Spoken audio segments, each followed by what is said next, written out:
Hello everybody, welcome back to the channel, and I am getting ready to drain the oil out of the bus motor, and we try to change the oil about every 100 miles or hours. No, about every 100 hours. It just seems to work good for us, and this motor was built, we believe, according to serial numbers, it goes back to 1985. And the bus motor was never a bus motor, it was a power unit from the factory. So a bus motor would have to be regoverned to work for a sawmill. So couple things. Every time I change oil on YouTube, I already broke it loose with the wrench. Everybody wants me to put a valve. I don't want a valve, okay? I don't want a valve, because you still got to put a plug in a valve, and this has a magnet on it, so this will find anything that's metal and trap it. So we're going to let that drain down, and we're going to be running, I run a 1540. There's controversy on that all the time. I've talked to, there's a place in Pennsylvania that rebuilds Detroits. They specialize in Detroits, and I'm not going to mention the company's name, but they told me run 1540. Back when I was a kid, the theory is we used to change oil on our equipment. Like we had a garden tractor, and would run a thicker oil in the summertime, and in the wintertime you'd change it down to a 30 weight. Not the case today. They've got better technology. We've been running this since 2018. We've been running the same darn oil. Sometimes we'll switch brands up. It really makes no difference. We've had good luck with it. So with that being said, if you have a Detroit and you want to run straight 30 weight or straight 40 weight, have at it, okay? Don't hammer me and tell me that you're going to blow the engine up by running 1540. Well, we haven't done it yet. So, you know, it's preference. Whatever you want to do, do it.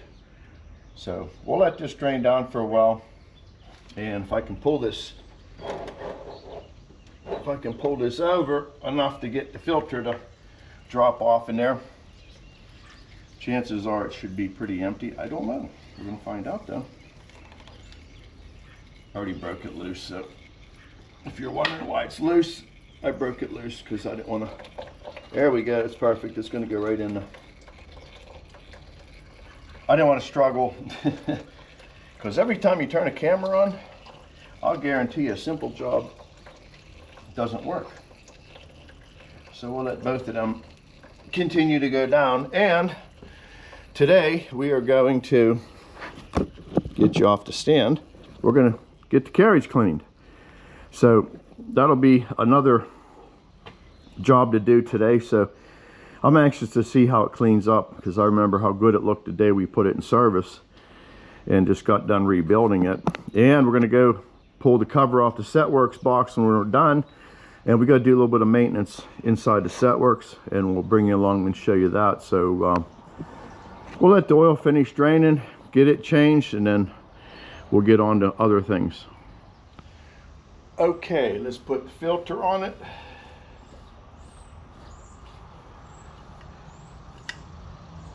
Snug it up, and then just give it a little yank on this thing here. I got on backwards. There we go. Sometimes it takes a minute to figure things out.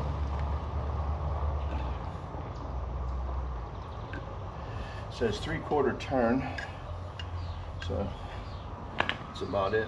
And then clean the plug off real good. And again, it has a little bit of a magnet to it, and that's the reason I don't like a valve on here.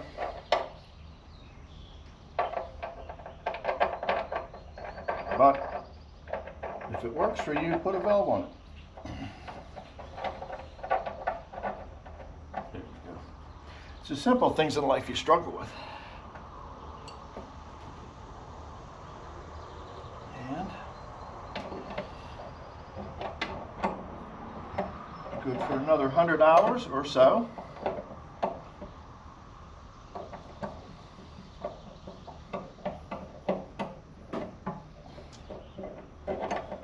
Oh, I can't see what I'm doing here.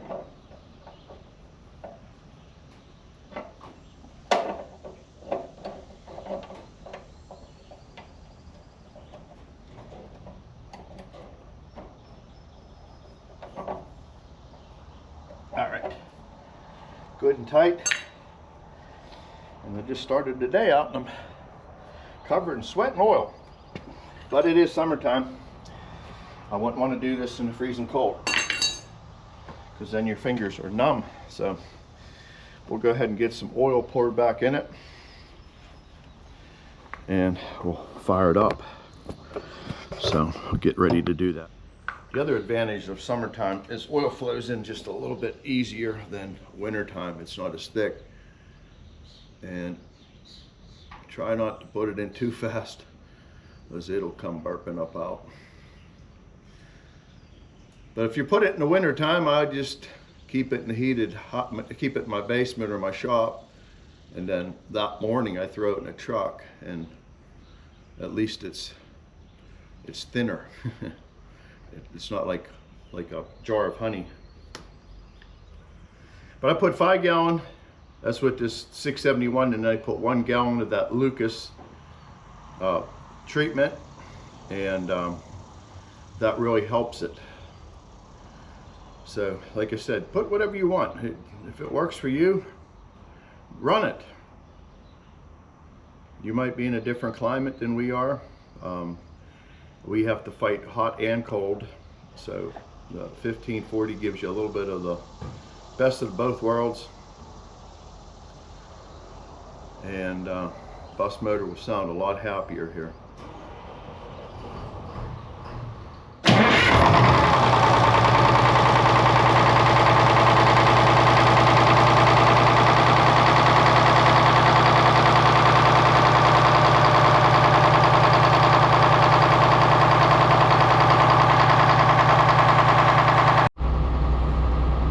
Okay, we're in the saw cab now. So let's bring the carriage back. I think everything's out of the way since the cleaning.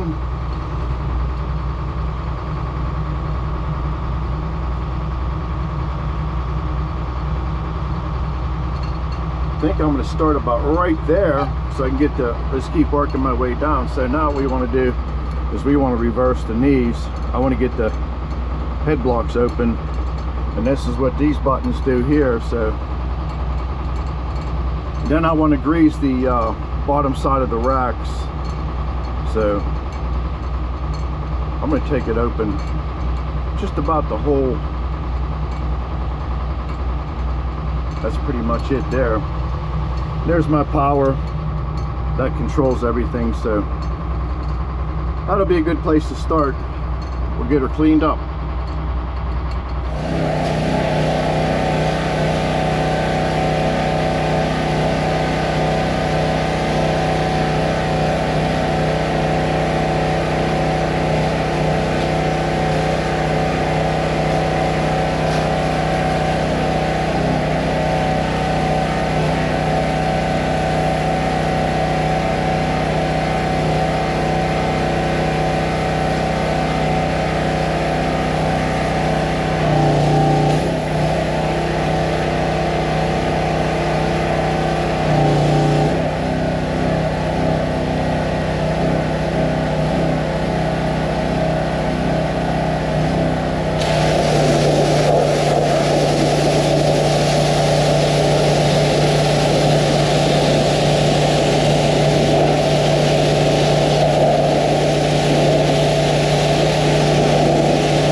I don't have the wireless mic on me, so if you can't hear real good, I'm very sorry, but you do not want to introduce this to a pressure washer.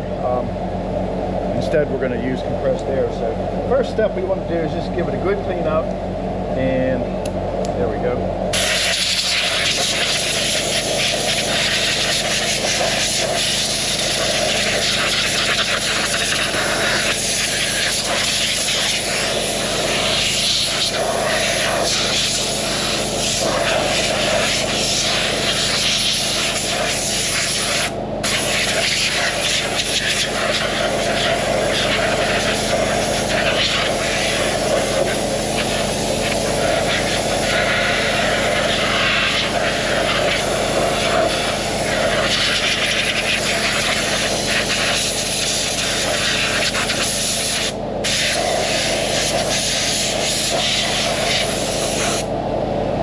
If you're going to saw accurate lumber on one of these old analog mills, I suggest you get in here once in a while and take a look around.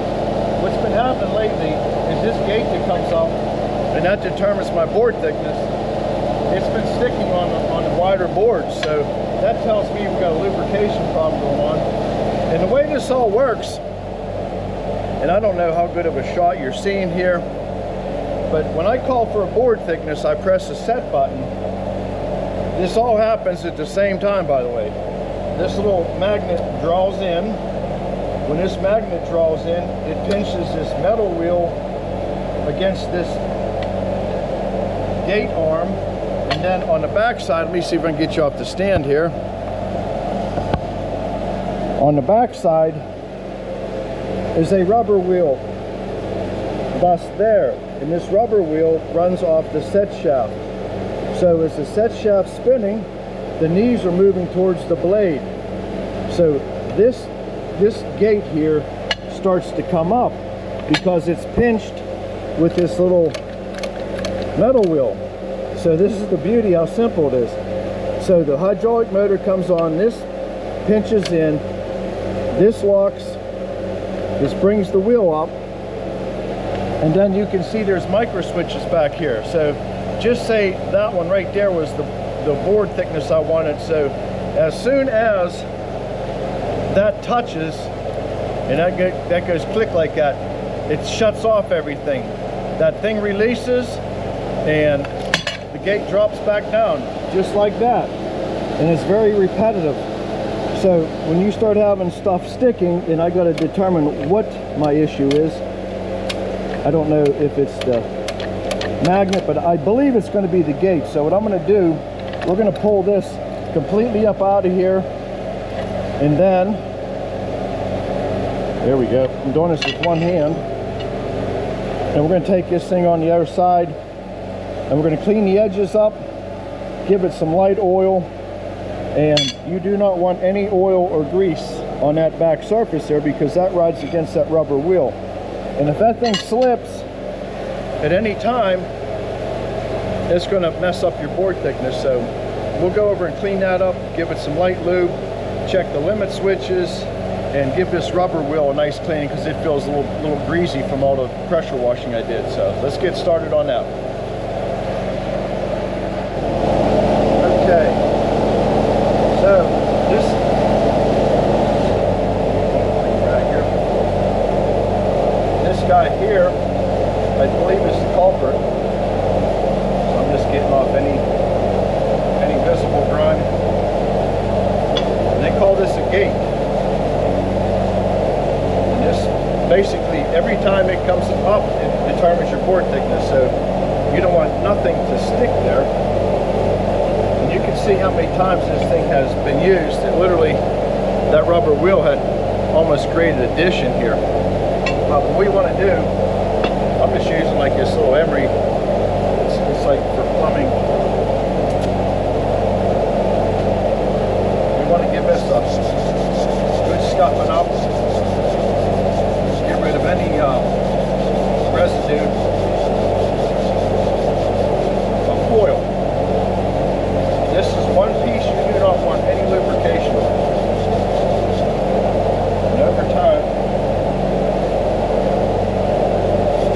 it'll get a little grimy.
pay some attention to this rubber wheel.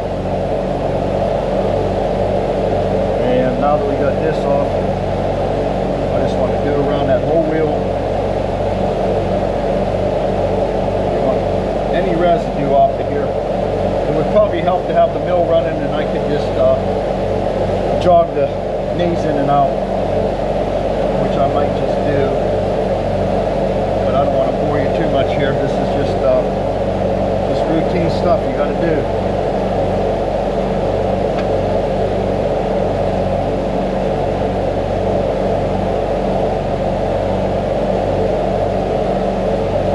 Yeah, basically that little hydraulic motor right here, every time I run the knees in and out or set it, that's the little motor that does all the work.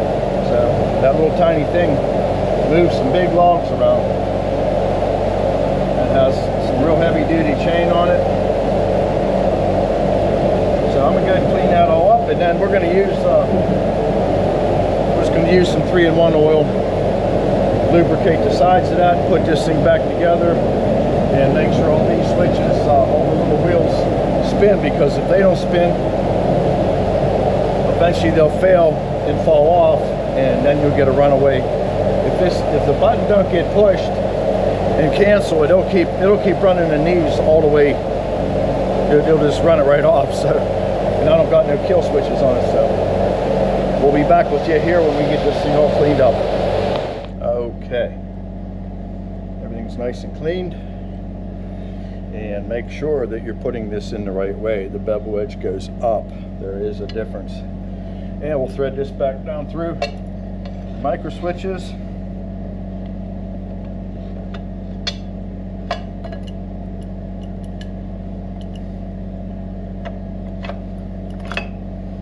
And that should, there it is.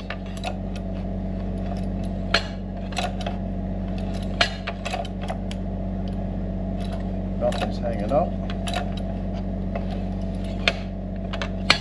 But if you listen on some of Eddie's videos, and you'll probably be able to hear this little every time I hit the board thickness, and that's the way they designed it. There's no stopper, no rubber cushion.